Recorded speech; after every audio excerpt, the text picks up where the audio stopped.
Vamos a continuar con el tutorial Programando en C y en esta oportunidad vamos a hablar sobre estructuras de datos estáticas. Particularmente vamos a hablar de vectores y matrices. Antes de empezar con el tutorial es muy importante entender el concepto sobre vectores y matrices, entender qué es un vector y qué es una matriz. Inicialmente hablamos de vectores como estructuras de memoria que poseen un tamaño conocido de ocurrencias. Son variables organizadas en secuencias de datos del mismo tipo. Como vemos en la pantalla, los vectores se organizan en elementos y cada posición es accedida por un índice. Estos elementos se enumeran consecutivamente desde cero y el índice solo determina la posición del elemento dentro del vector y no su valor. Es decir, que un vector es una estructura de memoria que está organizada en elementos y cada uno de estos elementos tiene un valor al cual podemos acceder a través de un índice. Tenemos que entender que un vector es un tipo de variable que organiza datos del mismo tipo adentro, todos los datos juntos, uno consecutivo al otro. Entonces, en lugar de tener 10 variables para representar 10 números enteros, tenemos un vector de 10 posiciones en donde cada posición vamos a guardar un número entero. Por otro lado también tenemos las matrices. Las matrices básicamente son vectores multidimensionales. ¿Qué significa esto? Significa en que cada posición de un vector en realidad está compuesto por otro vector adentro. Por lo tanto, cada posición va a tener al menos dos dimensiones, la dimensión del vector principal y la dimensión del vector interno. Y luego podemos extenderlo a n dimensiones, en donde cada posición del vector va a estar compuesto por otro vector, siempre del mismo tipo, hasta que nosotros definamos que ese es el límite de la matriz. Vamos a ver cómo se declaran y cómo se utilizan los vectores en C, utilizando deb C++. Como les decía anteriormente, un vector es un tipo de variable. La diferencia que tiene con otras variables es que tenemos que indicarle cuántas posiciones va a tener dentro esa variable. Imaginemos que nosotros necesitamos contar en tres variables diferentes. Supongamos que tenemos que contar categoría 1, categoría 2 y categoría 3 dentro de un ciclo, y en cada una de esas variables contar cuántas ocurrencias hay dentro de esa categoría. Es decir, tendríamos tres contadores. Lo que tendríamos que hacer con esto es categoría 1, categoría 2 y categoría 3. Creamos tres variables. Por el otro lado, si nosotros quisiéramos reemplazar la complejidad de tener tres variables, podríamos hacerlo a partir de un vector. Por ejemplo, int vector, y lo declaramos de tres posiciones. El concepto es el mismo. Tenemos tres variables, una al lado de la otra, o tenemos un vector de tres posiciones. Por supuesto que tener un vector hace que sea mucho más dinámico extenderlo. Si nosotros queremos crear 10 variables, simplemente le cambiamos el tamaño del vector y nosotros ya entonces tenemos un vector de 10 posiciones. Vamos a ver un ejemplo a partir de un enunciado que dice que una empresa posee tres categorías. Categoría 1 es ayudante, categoría 2 es operario y categoría 3 es encargado. Y nos indican que debemos contar cuántos de sus 25 empleados corresponden a cada una de estas categorías. Entonces nosotros declaramos tres variables, categoría 1, categoría 2 y categoría 3. A las tres las vamos a inicializar en 0 y estas variables nos van a ayudar a contar cuántos empleados hay en cada categoría. Sabemos que son 25 empleados, así que en principio con un ciclo for nos va a alcanzar para este ejemplo. Un ciclo for que nos permita iterar sobre los 25 empleados. Y vamos a crear entonces un for donde i sea 0, y sea menor o igual a 25 y que haya un incremento de 1 en 1. Declaramos la variable i y dentro de nuestro for mostramos por pantalla un mensaje y leemos en una variable y leemos en una variable. Esta variable también va a ser necesario declararla. Siguiente a esto, tenemos que preguntar por cada una de las categorías y si es 1, 2 o 3, contar en cada una de las variables. Podríamos usar, por ejemplo, un switch. Bien, entonces con el switch lo que hacemos es ingresar el número de categoría y luego preguntamos por cada una de las categorías y contamos.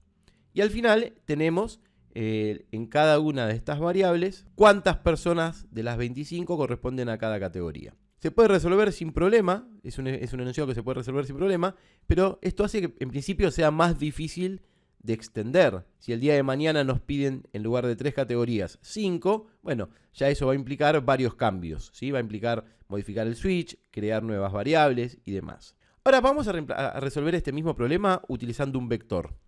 En lugar de tener las tres variables como hicimos anteriormente, vamos a tener una variable sola que la vamos a llamar c, que va a ser de 3 posiciones. Con esta variable de 3 posiciones sabemos que la posición 1 va a representar al ayudante, la posición 2 al operario y la posición 3 al encargado. Entonces, de esta manera, nosotros lo que vamos a tener que hacer en primera instancia es inicializar en 0 todas las posiciones del vector, ¿no? Porque claramente este vector es entero y si no lo inicializamos, bueno, va a poder tener cualquier cosa en la memoria hasta que le pongamos un valor, es decir, vamos a tener que ponerle un 0. El uso de vectores por ahí tiene esta complejidad extra que va a ser necesario inicializarlos y la recomendación siempre es que la inicialización se haga también con un for, porque el for nos va a permitir recorrer absolutamente todo el vector y inicializarlo de manera muy dinámica. Así que vamos a necesitar escribir un for. Vamos a usar la misma variable i. Sabemos que es de 3 posiciones. Como el vector empieza a contar desde 0, nuestro índice i va a ir desde 0 hasta 2. 0, 1 y 2. Y esas son las 3 posiciones. Acuérdense que el vector tenía una posición y a cada posición podíamos acceder con un índice. Si el vector es de 3 posiciones, el índice 0 corresponde a la primera posición, el índice 1 a la segunda posición y el índice 2 a la tercera posición. Con este ciclo for tenemos una variable y esta variable va a servirnos de índice para acceder al vector. Entonces simplemente invocamos al vector y en el lugar donde debemos indicarle a qué posición del vector queremos ingresar, vamos a usar esa variable, que en primera medida va a tomar el valor 0, la segunda iteración va a tomar el valor 1 y la tercera iteración va a tomar el valor 2. De esta manera entonces declaramos que para el vector c en la posición i vamos a ponerle el valor 0. Recuerden que esta posición i va a ser la posición que nos va a dar el for. De esta manera y con esta instrucción for inicializamos el vector y ya estamos en condiciones de poder utilizarlo para poder contar. Ahora sí, vamos a la ejecución de nuestro programa, que sería el procesamiento de los datos. El ingreso de la categoría va a ser necesario. Así que sabemos que todo este switch ya no lo necesitamos. ¿Por qué no lo necesitamos? Porque tenemos nuestro vector. Eliminamos el switch y ahora entonces vamos a poder acceder directamente al vector utilizando la variable que ingresamos por teclado. Entonces fíjense qué sencillo que es que yo accedo directamente al vector utilizando el nombre de la variable. Tengan en cuenta que ese nombre de variable representa la categoría 1, 2 o 3. Pero en nuestro vector, la categoría 1 se va a guardar en la posición 0, la categoría 2 en la posición 1 y la categoría 3 en la posición 2. Así que recuerden que lo que tienen que hacer es acomodar los datos ingresados para que coincidan con los índices del vector. Y luego de esto, simplemente sumamos, ¿sí?, para que tengamos nuestro contador. Entonces, de esta manera vamos a tener al final de cada iteración un valor incrementado en cualquiera de las 3 categorías. Hasta el momento vimos entonces cómo poder acceder a la posición de un vector, ya sea utilizando una variable que ingresamos por teclado o utilizando la variable que creamos dentro del ciclo for como índice del vector. Fíjense que nosotros podemos manejar directamente los índices del ciclo for y utilizarlos como índices del vector. Y eso realmente hace que sea muy sencillo. Otra de las maneras que tenemos para acceder a las posiciones de un vector es directamente indicándoles entre corchetes cuál es la posición a la que queremos, en lugar de que sea una variable, un dato escrito por código. Para eso entonces podríamos hacer algo así. Lo que hacemos es mostrar un mensaje que diga la cantidad de empleados de la categoría 1 es %d, en este caso porque como dentro del vector tenemos tipos de dato entero, entonces cuando accedamos a cualquier posición lo que vamos a tener es un tipo entero. Por esto es que nosotros sabemos que dentro del vector que está declarado como entero hay tipos enteros. En la posición 0 vamos a tener la cantidad de empleados de categoría 1. Y esto lo podemos hacer justamente porque el vector es un tipo de variable del tipo entero. Por supuesto que esto lo vamos a poder repetir 3 veces, una vez para cada categoría. Y al final de la ejecución lo que vamos a tener es 3 mensajes por pantalla que nos digan cuál es la cantidad de empleados de cada categoría. Entonces ustedes me dirán, profe, pero usted lo que está haciendo está mal. Podemos usar un for si tenemos un vector. Es correcto lo que ustedes están pensando en este momento. ¿Para qué escribimos tanto código cuando podemos hacerlo más dinámico? ¿Y cómo lo hacemos? Con un for. Nuevamente, declaramos un for y dentro del for simplemente tomamos la línea que queremos mostrar. Las otras las borramos, ya no nos interesan, porque lo vamos a hacer dinámico con el for, y hacemos un pequeño ajuste. En lugar de poner fijo el número que queremos mostrar, simplemente ponemos una variable. ¿Y qué variable vamos a tener aquí? Y vamos a tener la variable i. porque la variable i representa a las 3 posiciones del vector cuando nosotros lo recorramos. Acuérdense que la variable i del ciclo for comienza desde 0 y las categorías comienzan desde 1. Así que le sumamos 1 para equiparar los valores. Y luego accedemos al vector ya en la posición i. Y con esto ya tenemos nuestro código dinámico para que todo funcione correctamente. Algo más que podemos hacer, miren, vamos a poder crear acá una variable n que nos diga qué cantidad de categorías tenemos. Esta variable n la vamos a poder usar en todos los ciclos que nos sirvan para recorrer el vector de categorías, que es el vector c. Fíjense que entonces nosotros simplificamos aún más nuestro código. Cambiando solamente la variable n, vamos a poder acceder y declarar la cantidad de categorías que queremos utilizar en nuestro programa. Vamos a ejecutar, construimos y ejecutamos. Entonces fíjense que ya nos está pidiendo el número de categoría. Categoría 1, contamos 1. Categoría 2, contamos 1. Categoría 1, contamos otro. Categoría 1, contamos otro. Y así hasta completar, ¿no? Por supuesto, todos los empleados de la empresa. Fíjense que acá nos dice, la cantidad de empleados de la categoría 1 es 4. La cantidad de empleados de la categoría 2 es 2. Fíjense que es correcto, hay 4 unos y 2 2. Y no contamos ninguno de la categoría 3. Con esto entonces cerramos el tema de vectores. Les voy a mostrar algo más que es interesante. Vamos a poner un punto de interrupción. Y vamos a ejecutar nuestro sistema en modo depuración, ¿sí? Si no lo recuerdan cómo hacer, aquí arriba les dejo el tutorial que armé sobre esta funcionalidad. Le damos depurar, completamos toda la cuenta y al final, cuando frenamos en nuestra línea de interrupción, vamos a poder depurar nuestra variable c. Fíjense que voy a poner nuestra variable c como variable vigilada y en nuestra variable c nos va a mostrar todo el contenido que hay dentro del vector en cada una de sus posiciones. ¿Sí? Justamente esto es lo que podemos hacer inspeccionando. Así es como el sistema entiende un vector. Es una variable y adentro tiene posiciones en donde se almacenan datos del mismo tipo de dato. Bien, hasta acá entonces cerramos el tema de vectores y nos queda entender un poquito más el tema de las matrices. Cuando hablamos de matrices, estamos hablando de una estructura de datos estática igual a los vectores, en donde cada posición está compuesta por otro vector. Es decir, es un vector de vectores. Para entender esto mejor, tenemos que entender que una matriz está compuesta por 2 índices o más, cada índice haciendo referencia a una dimensión diferente. Podemos entender una matriz bidimensional o de 2 dimensiones como una estructura de filas y columnas, en la cual la primera dimensión corresponde a las filas y la segunda dimensión corresponde a las columnas. Para entender mucho mejor esto, vamos a ver cómo se declara una matriz y vamos a ver que se declara muy similar a un vector. En este caso, la matriz, vamos a ponerle el nombre matriz, va a tener 2 dimensiones. La primera dimensión es de 4 posiciones y para cada una de estas 4 posiciones vamos a tener una segunda dimensión de 3 posiciones. Es decir, declaramos una matriz de 4 por 3.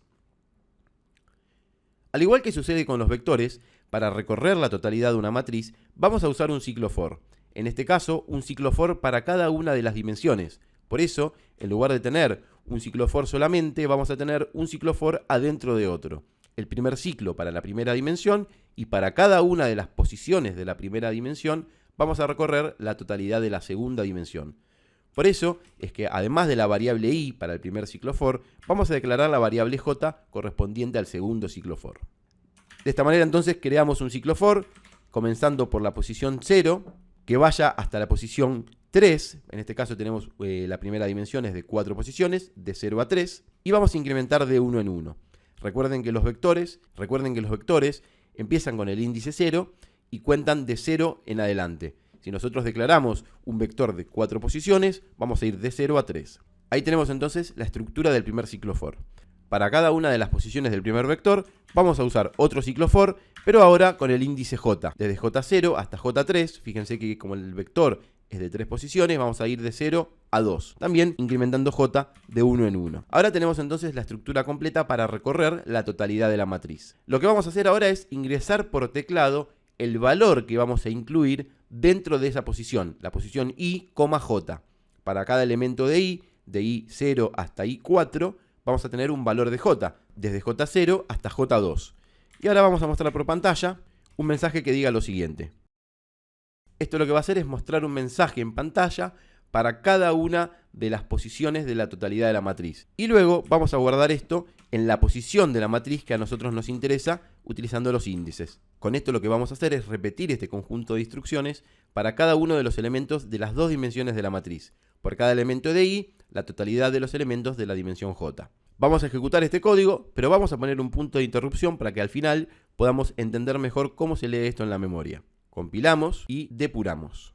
Vamos a ingresar un valor ahora por cada uno de los elementos de la primera dimensión. La primera dimensión son 4 y para cada uno de estos 4 vamos a ingresar 3 valores. Fíjense, ingresamos 3 valores para la primera posición. Ahora vamos a ingresar otros 3 valores para la segunda posición de la primera dimensión. Ahora otros 3 valores para la tercera posición de la primera dimensión. Y con esto completamos la totalidad de la matriz. Una vez que terminamos, se interrumpe la ejecución y vamos a poder inspeccionar lo que hay dentro de la variable. Fíjense que dentro de nuestra matriz ahora tenemos una estructura de 4 posiciones, ¿sí? La primera, la segunda, la tercera y la cuarta, y para cada posición tenemos un vector de 3 posiciones, ¿sí? La primera, la segunda, la tercera, la primera, la segunda, la tercera, la primera, la segunda, la tercera, y así sucesivamente. Como esto es una matriz de 2 dimensiones, podemos verlo también en una estructura de filas y columnas tal cual está en la pantalla. Por último, lo que vamos a hacer es modificar nuestra matriz de 2 dimensiones y vamos a agregarle una tercera dimensión. Como agregamos una tercera dimensión, ahora vamos a tener un vector de 4 posiciones, para cada una de esas posiciones un vector de 3 posiciones y para cada una de esas 3 posiciones otro vector de 5 posiciones. Esto representa una matriz multidimensional. Como tenemos 3 dimensiones, vamos a necesitar 3 índices, uno para cada dimensión. Por lo tanto, vamos a necesitar 3 ciclos for, uno para cada dimensión. Así que creamos el tercer ciclo for. Ahora con el índice z vamos a hacer lo mismo que hicimos anteriormente. Vamos a mostrar un mensaje que nos permita recorrer la totalidad de las posiciones. En este caso, utilizando las 3 dimensiones I, J y Z, vamos a inicializar la totalidad de la matriz en 0. Y luego al final vamos a poner un punto de interrupción y vamos a ver cómo se ve esto en la memoria. Compilamos y depuramos. Fíjense que acá tenemos toda la ejecución, ¿sí? En donde vemos cómo recorrió la totalidad de la matriz para todas las dimensiones. Para la primera posición, de esta primera posición, las primeras 3 posiciones, y para cada una de estas 3 posiciones recorrió nuevamente la totalidad de la última posición. Es decir, tenemos las 3 dimensiones recorridas en su totalidad. Fíjense cómo se ve ahora la matriz en la memoria y tenemos para cada una de las 4 posiciones de la primera dimensión un vector de 3 posiciones y para cada una de estas posiciones del segundo vector un vector de 5 posiciones. Y esto lo podemos hacer indefinidamente creando matrices del tamaño que nosotros necesitemos. Y con esto terminamos nuestro video de vectores y matrices. Como vemos, vamos a poder utilizar vectores y matrices para estructurar y manejar mucho mejor nuestros datos y de manera dinámica. Bien, con esto terminamos nuestra parte del tutorial y por supuesto nos veremos luego en próximos videos.